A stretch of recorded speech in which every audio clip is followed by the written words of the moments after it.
പിറ്റേന്ന് രാവിലെ സുധാകരനും വരുണും കൂടി വാമിയെ ജാമ്യത്തിലിറക്കാൻ അഡ്വക്കേറ്റായി പോയി. എന്നാൽ അവർ ചെല്ലുന്നതിന് തൊട്ടു മുൻപേ വേറെ ആരോ അവളെ ജാമ്യത്തിലിറക്കി. ആരാണെന്ന് അവർക്ക് അറിയില്ലായിരുന്നു. അവിടെ അന്വേഷിച്ചപ്പോൾ അറിഞ്ഞു അവൾക്ക് വേണ്ടപ്പെട്ട ആളുടെ കൂടെയാ പോയതെന്ന്. എന്നാലും ആരായിരിക്കും മോനെ അവളെ ഇറക്കിയത്? സുധാകരൻ വരുണിനോടായി ചോദിച്ചു. അറിയില്ല അച്ഛാ. മോനെ, നീ റിയയെ സൂക്ഷിക്കണം. നീ വേണം ശ്രദ്ധിക്കാൻ. വാമിക്ക് പകയുണ്ട് അവളോട്. എന്തെങ്കിലും ചെയ്യുമോ എന്നൊരു ഉൾപ്പേടിയുണ്ട്. അറിയാലോ, അവളെ എന്തേലും മനസ്സിൽ ഉറപ്പിച്ച അത് നടത്താൻ അവൾ ഏതറ്റം വരെയും പോകും. സുധാകരൻ ആദിയോടെ പറഞ്ഞതും അവനിൽ ഭയം മുന്നിട്ടു നിന്നു. കാര്യങ്ങൾ പറഞ്ഞു മനസ്സിലാക്കി വീട്ടിലേക്ക് കൊണ്ടുപോകാനായിരുന്നു അവരുടെ പ്ലാന്. പക്ഷെ അതിനു മുന്നേ അവൾ ഇറങ്ങിയിരിക്കുന്നു. ആരായിരിക്കും അവളെ ഇറക്കിയത്? അവൻ ചിന്തയോടെ നിന്നു. പെട്ടെന്നാണ് വരുണിൻ്റെ ഫോൺ ബെല്ലടിച്ചത്.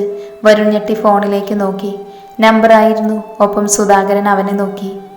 ഹലോ, ആരാ? അവൻ കോൾ അറ്റൻഡ് ചെയ്തു. ഹലോ, ഇത് വരുണല്ലേ? മറുപുറത്തുനിന്നും ചോദിച്ചു. അതെ, വരുണാണ്. ആരാണിത്? വരുൺ സംശയത്തോടെ ചോദിച്ചു. ഞാൻ സനൂപിൻ്റെ ഏട്ടൻ സതീഷാണ്. നിനക്കറിയാൻ വഴിയുണ്ടാവില്ല. ഞാൻ നാട്ടിലില്ലായിരുന്നു, പട്ടാളത്തിലായിരുന്നു. ഇപ്പം നാട്ടിലേക്ക് വന്നു. അല്ല, വരേണ്ടി വന്നു. സനൂപും വാമികയും കാരണം. നിങ്ങൾ വാമികയെ അന്വേഷിച്ച് പോയതാണല്ലേ? അവൾ എൻ്റെ കൂടെയാണ്, എൻ്റെ ആളുകളുടെ കൂടെ. അവളെ ഇനി അന്വേഷിക്കേണ്ട. നിങ്ങൾക്കിനി കണി കാണാൻ പോലും അവളെ കിട്ടില്ല. അവളുടെ കാര്യങ്ങൾ പറഞ്ഞ് നേർവഴിക്ക് കൊണ്ടുവരാമെന്ന് കരുതിയ വന്നത്. എൻ്റെ അനിയൻ കാരണം അവൾ നശിക്കരുതെന്ന് ഓർത്തിട്ടു മാത്രം. പക്ഷേ അവൾക്ക് പക നിന്റെ ഭാര്യയോടും നിന്റെ അച്ഛനോടും അമ്മയോടുമൊക്കെ. പിന്നെ എൻ്റെ അനിയനെ എൻ്റെ കയ്യിൽ ജീവനോടെ കിട്ടില്ല. കിട്ടിയാൽ തന്നെ ആ ജീവൻ ഞാനിങ്ങെടുക്കും. ഉള്ള ഡ്രങ്ക്സും പെണ്ണുമായി മുന്നോട്ട് പോയി ഇവന് സ്വന്തം അമ്മയെയും പെങ്ങളെയും പോലും തിരിച്ചറിയാനാവാത്ത വിധം. ബാക്കി പറയാൻ തന്നെ വെറുപ്പ് തോന്നുന്നു. അമ്മ കരഞ്ഞുകൊണ്ട് ഒന്നേ പറഞ്ഞുള്ളൂ, ഇങ്ങനെയുള്ളവർ ഒന്നും ഈ ഭൂമിയിൽ ജീവിക്കണ്ട. മരണമാണ് നല്ലതെന്ന്. പിന്നെ വാമികയെ കൊല്ലില്ല. കുറച്ച് പാഠങ്ങൾ അവൾ പഠിക്കാനുണ്ട്.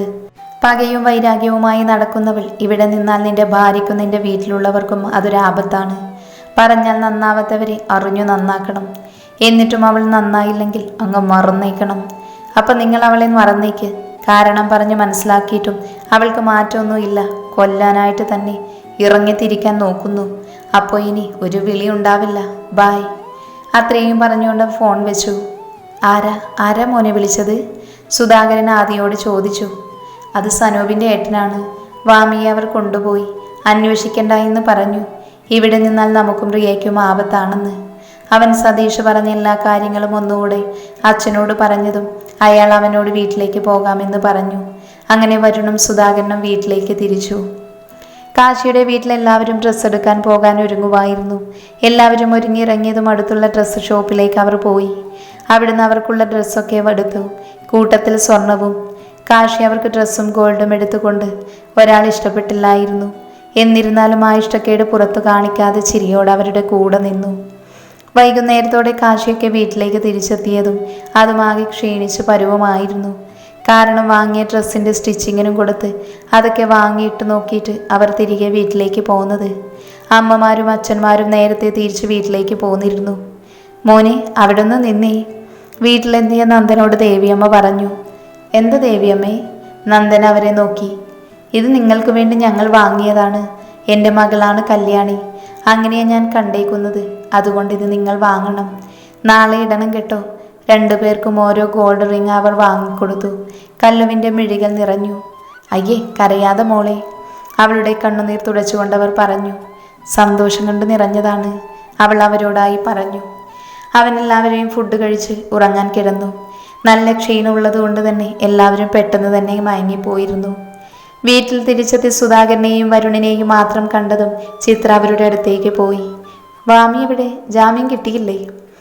അവളെ ഇനി അന്വേഷിക്കണ്ട, നന്നാവില്ല എന്ന് കച്ചകെട്ടി ഇറങ്ങിയിരിക്കുന്നവളാണ്. അല്ലെങ്കിൽ നീയും ഞാനുമൊക്കെ പറഞ്ഞത് ഉൾക്കൊണ്ടേനെ. സുധാകരൻ ദേഷ്യത്തോടെ പറഞ്ഞുകൊണ്ട് അകത്തേക്ക് കയറി. ചിത്ര വരുണിനോട് കാര്യങ്ങൾ ചോദിച്ചു. അവനിന്നുണ്ടായത് പറഞ്ഞു. സതീഷ് വിളിച്ചു പറഞ്ഞത് കേട്ടതും അവരുടെ കണ്ണുകൾ നിറഞ്ഞു. ഒപ്പം റിയയുടെയും. അമ്മേ, ഞാൻ കാരണം അമ്മയ്ക്ക് മോളെ നഷ്ടമായില്ലേ? ഞാൻ വരരുതായിരുന്നു ഇങ്ങോട്ട്. അപ്പോൾ വാമി ഇവിടെ ഉണ്ടായേനെ. അവൾ കരഞ്ഞുകൊണ്ട് പറഞ്ഞു. ആര് പറഞ്ഞു എനിക്ക് മോളെ നഷ്ടമായെന്ന്? നീ എൻ്റെ മോളാണ്. വാമി ഇങ്ങോട്ട് വന്നിരുന്നെങ്കിൽ സനൂപിൻ്റെ ചേട്ടൻ പറഞ്ഞതുപോലെ നീയും ഞാനുമൊക്കെ ജീവനോടെ ഉണ്ടാകുമായിരുന്നില്ല. വാശിയുടെ കാര്യത്തിലൊക്കെ അവൾ എങ്ങനെയെന്ന് എനിക്കറിയാം. ഞാൻ അവളുടെ അമ്മയല്ലേ. അവളെ അത്രത്തോളം അറിയാം എനിക്ക്. പറഞ്ഞുകൊടുത്ത് നന്നായില്ലെങ്കിൽ അറിഞ്ഞു നന്നാവട്ടെ. എനിക്കെൻ്റെ റിയമോള് മതി. എനിക്ക് വിഷമമൊന്നുമില്ല. ഇനി ഇതൊന്നും ആലോചിച്ചുകൊണ്ട് എൻ്റെ മോൾ ഇരിക്കേണ്ട. മോള് ചെന്ന് അവന് ഭക്ഷണം കൊടുക്ക്. അമ്മ ഇപ്പോൾ വരാം. റിയ അമ്മയെ നോക്കി. വിഷമമുണ്ട്. അതൊക്കെ ഉള്ളിൽ ഒതുക്കിയതുപോലെ അവൾക്ക് തോന്നി. കുറച്ചു നേരം അമ്മയെ നോക്കി നിന്നവൾ വരുണിന് ഭക്ഷണം എടുത്തു കൊടുക്കാൻ പോയി. വരുൺ വന്നതും അവൾ ഫുഡ് വിളമ്പി കൊടുത്തു. അവൾ അവിടെ നിന്ന് പോകാൻ തുടങ്ങും മുന്നേ അവളെ പിടിച്ച് തൻ്റെ അടുത്തുള്ള ചെയറിൽ ഇരുത്തി. അവന് ഓരോ ചോറുരുളിയും അവൾക്കായി കൊടുത്തു. അവളുടെ കണ്ണുകൾ നിറഞ്ഞു. കരയാതെ കഴിക്കറിയ, അവൻ പറഞ്ഞതും അവൾ അവനെ നോക്കി.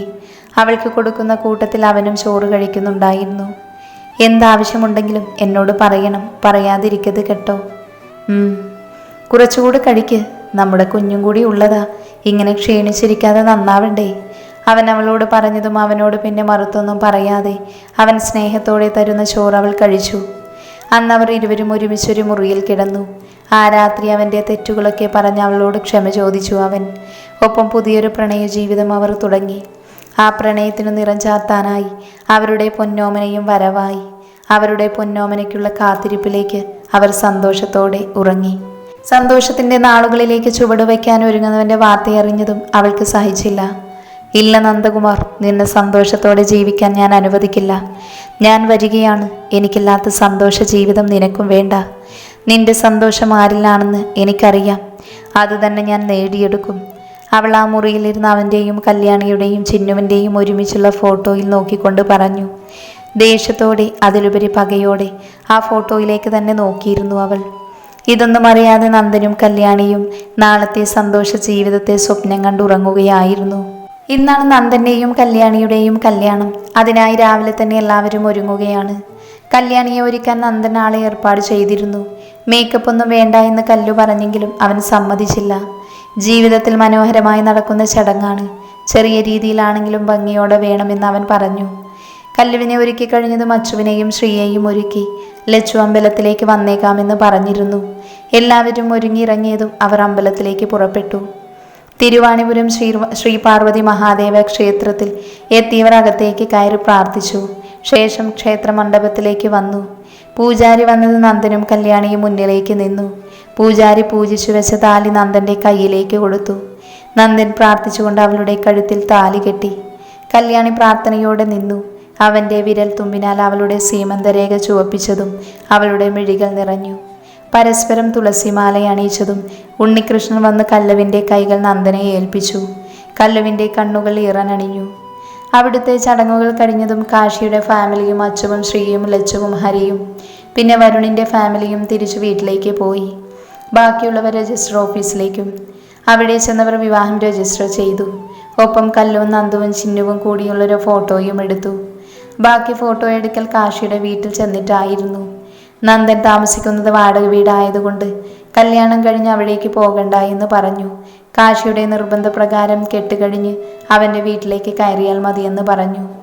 വീട്ടിലെത്തിയവർ അവരെ അകത്തേക്ക് കയറ്റാനുള്ളതൊക്കെ ഒരുക്കി വെക്കുകയായിരുന്നു. അവർ വന്നതും ദേവിയമ്മ വേഗം അകത്തേക്ക് പോയി. ചിത്ര വിളക്കെടുത്ത് ദേവിയമ്മയുടെ കയ്യിൽ കൊടുത്തു. പിന്നാലെ ബാക്കിയുള്ളവരും വന്നു. ചിത്ര അവരുടെ കാൽ കഴുകി ആരതി ഒടിഞ്ഞു. ദേവി വിളക്ക് കല്ലുവിൻ്റെ കയ്യിൽ കൊടുത്തു. വലതുകാല് വെച്ച് കയറി വാ മോളെ. കല്യാണി പ്രാർത്ഥനയോടെ വീട്ടിലേക്ക് കയറി. വിളക്ക് പൂജാമുറിയിലേക്ക് വെച്ച് ഇരുവരും പ്രാർത്ഥിച്ചു. മധുരം കൊടുക്കുന്ന ചടങ്ങായിരുന്നു അടുത്തത്. ഇരുവരെയും സോഫയിലിരുത്ത് ദേവി പാലും പഴവും കൊടുത്തു. കൂട്ടത്തിൽ ചിഹ്നവും കൊടുത്തു അവർക്ക്. പിന്നെ ഫോട്ടോ എടുക്കുന്നവർ കുറച്ച് ഫോട്ടോസ് എടുക്കാനായി അവരെ പുറത്തേക്ക് കൊണ്ടുപോയി. കൂടെ ചിഹ്നവും ഹരിയും പോയി. ആദ്യം അവരുടെ ഫോട്ടോസ് എടുത്തു. അത് കഴിഞ്ഞ് ഓരോരുത്തരും ഫാമിലിയായി ഫോട്ടോ എടുത്തു. എല്ലാം കഴിഞ്ഞ് കല്ലൊരു പരിവമായി. ഫുഡ് വന്നതും പിന്നെ എല്ലാവരും അതിലേക്ക് കോൺസെൻട്രേഷൻ ചെയ്തു. സദ്യയൊക്കെ കഴിച്ചു കഴിഞ്ഞതും എല്ലാവരും ഒരുമിച്ച് ഹാളിൽ വന്നിരുന്നു. ഒരുമിച്ചൊരു ഫോട്ടോ എടുത്തു. അതിനുശേഷം അച്ചുവും ലച്ചുവും കൂടി കല്ലുവിനെ സഹായിക്കാൻ ചെന്നു. സാരിയും മുല്ലപ്പൂവുമൊക്കെ മാറ്റിയതും അവൾക്ക് ആശ്വാസമായി. ഒന്ന് ഫ്രഷായി വന്നതും ബെഡിൽ കിടന്നുറങ്ങുന്ന ചിന്നുവിൻ്റെ അരികിലായി അവളും കിടന്നു. ക്ഷീണം കൊണ്ട് പെട്ടെന്നുറങ്ങുകയും ചെയ്തു. മോനെ കാശി, ഞങ്ങൾ ഇറങ്ങുകയാണ്, സുധാകരൻ കാശിയോടായി പറഞ്ഞു. ഇന്ന് പോകേണ്ട വല്യമാമേ, നാളെ പോകാം. ഇന്നൊരു ദിവസം എല്ലാവർക്കും ഇവിടെ കൂടാം. 2 ദിവസം കഴിഞ്ഞാൽ ഞങ്ങൾ പോകും. അതല്ല മോനെ, എല്ലാവരും കൂടി ഇവിടെ ഇങ്ങനെ കിടക്കും. മുകളിൽ മുറികളുണ്ട്. ഇന്നൊരു ദിവസമല്ലേ, അച്ചുവിനും സന്തോഷമാകും. കാശി നിർബന്ധിച്ചതും അവരുടെ സന്തോഷത്തിൽ അവർ അവിടെ നിന്നു. എന്നാൽ ഇതൊന്നും ഇഷ്ടപ്പെടാത്ത ഒരാൾ അവിടെ ഉണ്ടായിരുന്നു. എല്ലാവരിൽ നിന്നും ഒരകലം പാലിച്ചു നിന്നിരുന്ന ഒരാൾ. ഹലോ ആദി. എന്താണ് മോളെ ഈ നേരത്തൊരു വിളി? നീ അറിഞ്ഞോ, കല്യാണിയുടെ കല്യാണം കഴിഞ്ഞു, ഇന്നായിരുന്നു. വാട്ട്? മാരേജ് കഴിഞ്ഞെന്നോ? നീ പറയുന്നത് നേരാണോ ധനു? ആദി ആവലാദിയോടെ ചോദിച്ചു. അതെ ആദി, ഞാനിപ്പോൾ കാശിയുടെ സ്റ്റാറ്റസ് കണ്ടതാണ്. നന്ദകുമാറാണ് കെട്ടിയത്. ഇനി എന്താ പ്ലാൻ? അവളെ എങ്ങനെ കൊടുക്കും? അവർ എന്നാ വരുന്നത്? 2 ദിവസം കഴിഞ്ഞ്. വരട്ടെ, ഇവിടെ നമ്മുടെ നാട്ടിലേക്കല്ലേ വരുന്നത്, നല്ലൊരു സ്വീകരണം കൊടുക്കാം. നമ്മുടെ കല്യാണത്തിൻ്റെ ഡേറ്റ് കുറിച്ചോ? നാളെ പോകുന്ന കാര്യമാണ് അച്ഛനമ്മ പറഞ്ഞത്. ഇവിടെ അച്ഛൻ എൻ്റെ ജാതകം കൊണ്ട് പോയിട്ടുണ്ട്. എന്തിനാണെന്നറിയില്ല. നിന്റെ അച്ഛന് വിശ്വാസം കൂടുതലല്ലേ, അതുകൊണ്ട് കൊണ്ടുപോയേക്കുന്നതായിരിക്കും. വല്ല മുടക്കും വർത്തമാനം പറയുമോ എന്നാണ് എൻ്റെ പേടി. നീ പേടിക്കണ്ട, അച്ഛൻ മുടക്ക് പറഞ്ഞാലും നീ എൻ്റേതല്ലേ. അതെ, പിന്നെ നീ എനിക്ക് തന്ന ചോക്ലേറ്റ്സ് തീർന്നു. നല്ല മധുരം ഉണ്ടായിരുന്നു. ഇനിയുണ്ടോ? ഉണ്ടല്ലോ. വേണോ? വേണം. നീ കൊടുത്തയക്കോ? ഞാൻ കൊടുത്തയക്കാം. എന്നാൽ ശരി, വെക്കുവാണേ, രാത്രി വിളിക്കാം. ഓക്കെ. ധനു കോൾ കട്ട് ചെയ്തതും അവൻ ഫോണിലേക്ക് നോക്കി വക്രമായി ഒന്ന് ചിരിച്ചു. ഏട്ടാ, നിങ്ങൾ അന്വേഷിച്ചോ? അന്വേഷിച്ചു. അവനെവിടെയോ ടൂറിലാണ്. അവനെ അറിയാവുന്നതല്ലേ നിനക്ക്? വരുമ്പോൾ വരും. എന്നാലും ഇങ്ങനെ പറയാതെ പോകാറില്ല. നീ പേടിക്കണ്ട, അവൻ വരും. ആദിയുടെ കല്യാണമൊക്കെ ഉടനെ ഉണ്ടാകില്ലേ, അപ്പോഴേക്കും എത്തിക്കോളും.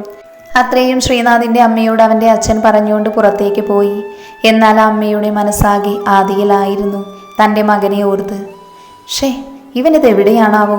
എല്ലാം ശരിയാക്കാമെന്ന് പറഞ്ഞു പോയവനാണ്. ജാനകിയുടെ മകളെ ഇല്ലാതാക്കണം. ജാനകി മരിച്ചു, ഇനി മകളും കൂടിയുണ്ട്. എനിക്ക് പറ്റിയ തെറ്റ് അതാണ് ജാനകി. അന്ന് ഇരുചെവി അറിയാതെ തീർക്കാൻ പോയതായിരുന്നു. പക്ഷേ അച്ഛൻ കണ്ടുപിടിച്ചു. അവരെവിടെ താമസിപ്പിച്ചു. എൻ്റെ ചോരയിലൊരു കുഞ്ഞു കൂടി പിറന്നതും എനിക്ക് തിരിച്ചടിയായി, അതും പെൺകുഞ്ഞ്. എൻ്റെ വിവാഹത്തിൽ ഒരു പങ്ക് അച്ഛൻ കല്യാണിയുടെ പേരിലാണ് എഴുതിയേക്കുന്നത്. ജാനകിക്ക് താല്പര്യമില്ല, എന്നിട്ടും അച്ഛന് നിർബന്ധം. എൻ്റെ മകനോടെല്ലാം പറഞ്ഞതും അവനാണ് പറഞ്ഞത്, 2 പേരെയും കൊല്ലാമെന്ന്. പക്ഷേ ഞങ്ങൾ കൊല്ലുന്നതിന് മുൻപേ അവൻ മരണത്തിന് കീഴടങ്ങി. അല്ല, ആരോ കൊന്നതാണ്. ആരാണെന്ന് മാത്രം അറിയില്ല. ഒരു ശല്യം പോയല്ലോ എന്നോർത്ത് സമാധാനിച്ച് കല്യാണിയെ കൊല്ലാൻ പ്ലാൻ ചെയ്തത്. പക്ഷേ അവൾ ഇവിടുന്ന് രക്ഷപ്പെട്ടു. എവിടെയാണെങ്കിലും അന്വേഷിച്ച് വകവരുത്താമെന്ന് ശ്രീനാഥ് പറഞ്ഞപ്പോൾ ആശ്വാസമായി. എന്തോ പ്രധാനപ്പെട്ട കാര്യത്തിന് പോവുകയാണെന്ന് പറഞ്ഞു പോയവനാണ്. എവിടെ പോയി കിടക്കുകയാണോ എന്തോ. അവൻ വന്നില്ലെങ്കിൽ ഞാനായിട്ടിറങ്ങും. അവളിൽ നിന്നും ആ സ്വത്തുക്കൾ കൂടി എഴുതി എൻ്റെ പേരിലാക്കാതെ സമാധാനമുണ്ടാകില്ല. അമ്മയുടെ എല്ലാം ആദിയുടെ പേരിലാണ്, ഒപ്പം അച്ഛൻ്റെ ഒരു പങ്കുമുണ്ട്. പക്ഷേ തറവാടും സ്ഥലവും അശ്വതിയുടെ പേരിലാണ്. അവളെയും കണ്ടെത്തണം. എൻ്റെ മകൻ്റെ പേരിലേക്ക് ആക്കണം അതൊക്കെ. എല്ലാം ആദിക്ക് കൊടുക്കാൻ സമ്മതിക്കില്ല ഞാൻ. ഞങ്ങൾക്കും ജീവിക്കണ്ടേ സുഖമായി, അന്തസ്സോടെ. അതിനായി എന്ത് കളിയും കളിക്കും. ആദിയുടെ കല്യാണമാണ് വരുന്നത്. നല്ലൊരു സമ്മാനം അവന് കൊടുക്കണം. എൻ്റെ മകനെ പോലും ആരും ഓർക്കുന്നില്ല. 2 പേരും ഒരേ പ്രായമാണ്. എല്ലാം അവൻ എൻ്റെ മകൻ 0. അങ്ങനെ പറ്റില്ല. മറക്കാനാവാത്തവൻ്റെ മനസ്സ് തകർക്കും വിധം ഉള്ളൊരു സമ്മാനം കൊടുക്കണം. അയാൾ ചിന്തയോടെ ബാൽക്കണിയിലിരുന്നു. ഒപ്പം എന്തൊക്കെയോ കണക്ക് കൂട്ടി. രാത്രിയായതും ദേവിയമ്മ ഒരു ഗ്ലാസ് പാലെടുത്ത് കല്ലുവിൻ്റെ കയ്യിൽ വെച്ചു കൊടുത്തു. ചടങ്ങുകളൊക്കെ അതുപോലെ നടക്കട്ടെ. പിന്നെ ചിന്നുമോൾ എൻ്റെ കൂടെ കിടക്കുന്നത് എന്ന് പറഞ്ഞു. അത് വേണ്ട ദേവിയമ്മേ, ഞങ്ങളുടെ ഒപ്പം കിടന്നോട്ടെ, രാത്രിയിൽ എഴുന്നേൽക്കും. സാരമില്ല, അവൾ ഉണ്ണിയേട്ടൻ്റെ കൂടെ പോയി കിടന്നു. അച്ഛനും അമ്മയും ഇന്ന് ഒരുമിച്ച് കിടന്നുകൊണ്ട് പെണ്ണ് തന്നെയാ പറഞ്ഞത്. അവർ ചിരിയോടെ പറഞ്ഞുകൊണ്ട് കല്ലുവിനെ അവരുടെ മുറിയിലേക്കാക്കി. കല്ലു ചെല്ലുമ്പോൾ നന്ദൻ ഫ്രഷായി ഇറങ്ങി വന്നു. ചിന്നു എവിടെ? അവൻ ചുറ്റും നോക്കിക്കൊണ്ട് ചോദിച്ചു. അവൾ ദേവിയമ്മയുടെ കൂടെ കിടന്നു.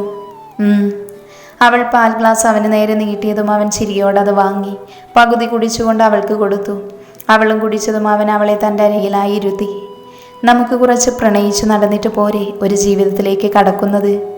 മതി, ചിന്നുമോൾ കുഞ്ഞാണ്. അവളെ ആവോളം എനിക്ക് സ്നേഹിക്കണം. അതിനിടയിൽ ഭർത്താവിനെയും സ്നേഹിക്കണേ. കളിയോടെ നന്ദൻ പറഞ്ഞതും അവൾ അവൻ്റെ നെഞ്ചിലേക്ക് ചാഞ്ഞു. അവൻ അവളുടെ നെറുകയിലായി മുത്തി. സ്നേഹത്തോടെ, അത്രയും വാത്സല്യത്തോടെ. അവിടുന്ന് തുടങ്ങുകയാണ് കല്യാണിയുടെ സന്തോഷ ജീവിതം. പരീക്ഷണങ്ങളേറെ കാത്തിരിക്കുന്നുണ്ടെങ്കിലും അതെല്ലാം തകർത്ത് അവളെ പൊന്നുപോലെ നോക്കുന്നവനാണ് താലി കെട്ടിയിരിക്കുന്നത്. അവൻ്റെ ജീവനും അവളുടെ പ്രാണനും.